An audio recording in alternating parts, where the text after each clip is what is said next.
the thing is, I mean, voiceover is just such a weird thing when it comes to movies, uh, and like, okay, to throw Jason a bone because I feel like we're kind of dumping on him right now. No, Didn't do no, No, that, not at but all. but continue. Giving our opinion. Right. I, I You mean, just don't get it. I mean, yeah. Early on, when I was writing, I used to do a lot of voiceover because I just figured. Well, I mean, but also it was a time in cinema when like neo noir was a big thing, and like it was just kind of a cool thing to have a voiceover and everything like that. But now, okay, so first of all, I do think that yes, voiceover is a dangerous freaking thing if you're a writer because it can be cloying. It can be really annoying. It can be way too on the nose. Sometimes voiceover can be like CSI, where it's just like, oh, the bullet went through his sternum, and there's a voiceover of the bullet went through his sternum. Like, yeah, I just fucking saw that. Thank you. I mean, voiceover is a really dangerous thing to play with as a writer when you're trying to make a movie. Terrence Malick went from, Days of Heaven, where you've got one character, one perspective.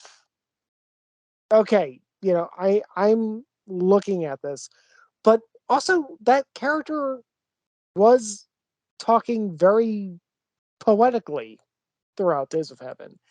Uh, there wasn't an addition to the story as a result of that character's voiceover, and that was strong. Um, I think that he kind of did the voiceover better in the New World. I was going to mention that. no. Um, I, I, I, I haven't seen the New World in a couple of years, so please don't kick the shit out of me in terms of details. But Yeah, you know, I need to watch it again myself. Actually, yeah, yeah. But there were several different characters with several different voiceovers and several different perspectives, and I mean, that flow of consciousness really like fucking nailed it in the New World. I mean, like that movie is glorious. I mean that movie is Terrence Malick's most overlooked movie. I oh I mean yeah, I yeah, I mean that is his masterpiece as far as I'm concerned. Yeah, along with Days of Heaven. Mm.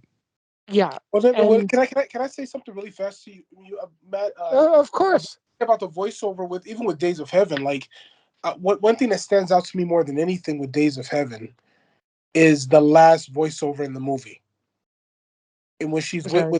when she's with that other girl, and that girl got basically stood up by this quote unquote boyfriend that she had, and the voiceover is so anticlimactic that I was like, why do I love this and why do I not understand it at the same time of why you would end that way? She says something along the lines of, you know, she maybe she'll get on the train and find herself a character. I was wishing the best for her. She's a friend of mine, and then it just ends. It's like, wow, that's an interesting way to end this very high intensity story, in that way. And I thought Yeah. that was very special. So I think the voiceovers, as you say, the voiceovers is dangerous. I think it also depends on the context of the film, because can you imagine watching Goodfellas or Casino without the voiceover?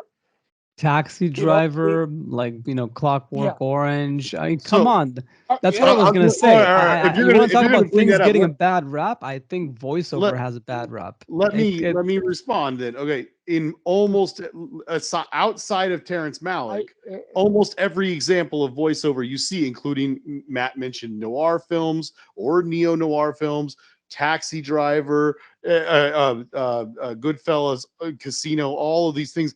One character doing wrong. narration. You're wrong, brother. You're wrong. Casino has both Robert De Niro and Joe Pesci doing voiceover in that movie. Oh, you're right. You're right. Okay, okay. Maybe you're Yeah, right. You're right. Right. and and Yeah. But and and the I vast bring this majority up. of voiceover is narration, and a narrator is a different animal entirely.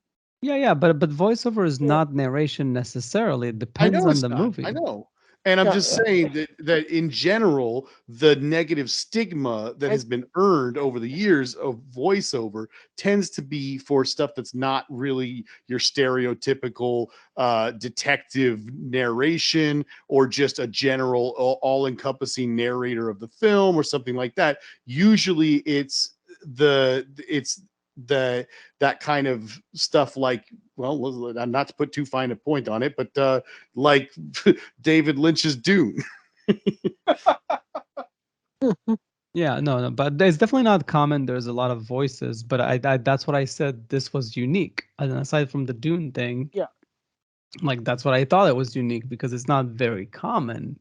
But yeah, voiceover is a tool. I hate this thing where like the screenwriting rule of like don't use it because you're not a good writer. It's like do whatever you want. You want to do heavy dialogue scenes, you Oh, can do it. You're not Tarantino, but if you write well enough, you can sustain it. Like it's all tools, it's all rules, and rules are meant to be broken. And if you do it right, nobody cares. well, Talking about Terrence Malick, he breaks all the rules, visual rules, like everything, and sometimes it works, sometimes it doesn't work as well, but it's always great to have it.